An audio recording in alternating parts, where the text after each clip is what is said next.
প্রায় ৩০ বছর আগের একটি ঘটনা, একটি পোশাকের দোকানের চেঞ্জিং রুম, যেখানে ঘটে যায় ভয়ঙ্কর এক ঘটনা। আর সেই ঘটনাকে ঘিরে যুক্তরাষ্ট্রের ইতিহাসে শুরু হয়েছিল অন্যতম আলোচিত এক আইনি লড়াই। বহুবার অভিযোগ অস্বীকারও করেছেন তিনি, গিয়েছেন আপিল আদালতে, এমনকি যুক্তরাষ্ট্রের সুপ্রিম কোর্টেও, কিন্তু শেষ পর্যন্ত আর পারেননি এড়াতে। মার্কিন প্রেসিডেন্ট ডোনাল্ড ট্রাম্প অবশেষে যৌন নিপীড়ন ও মানহানির দায়ে কলাম লেখক ইজিন ক্যারলকে ক্ষতিপূরণ হিসেবে পরিশোধ করেছেন $56,20,000 বেশি অর্থ।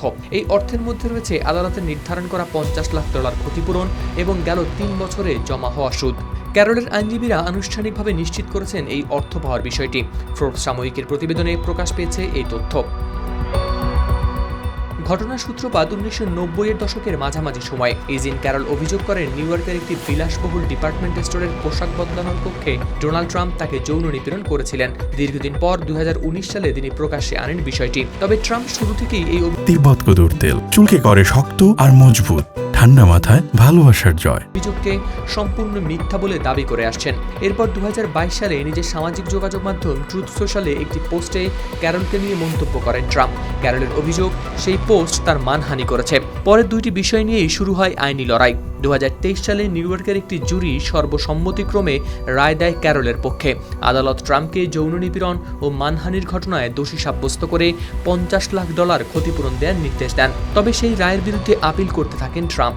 এমনকি মামলাটি পুনর্বিবেচনার জন্য সুপ্রিম কোর্টেও আবেদন করেন তিনি।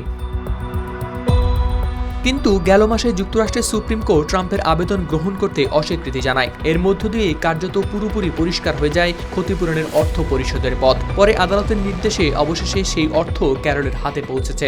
বর্তমানে ইজিন ক্যারলের বয়স 82 বছর। ক্ষতিপূরণের অর্থ পাওয়ার পর তার আইনজীবীরা বলেন জুরির দেয়া রায় অনুযায়ী তিনি তার প্রাপ্য অর্থ পেয়েছেন। অন্যদিকে ট্রাম্পের আইনজীবীরা এখনও এই মামলাকে রাজনৈতিক উদ্দেশ্য প্রণোদিত বলে দাবি করছেন। তবে এখানেই শেষ নয়। 2024 সালে আরেকটি মানহানির মামলায় ক্যারলকে প্রায় $8,40 লাখ ক্ষতিপূরণ দেওয়ার নির্দেশ দিয়েছিল জুরি বোর্ড। সেই রায়ের বিরুদ্ধেও আপিল করেছিলেন ট্রাম্প, কিন্তু ফেডারেল আদালত সেই আপিলও দিয়েছে খারিজ করে। হাওলাদার শামীম, RTV।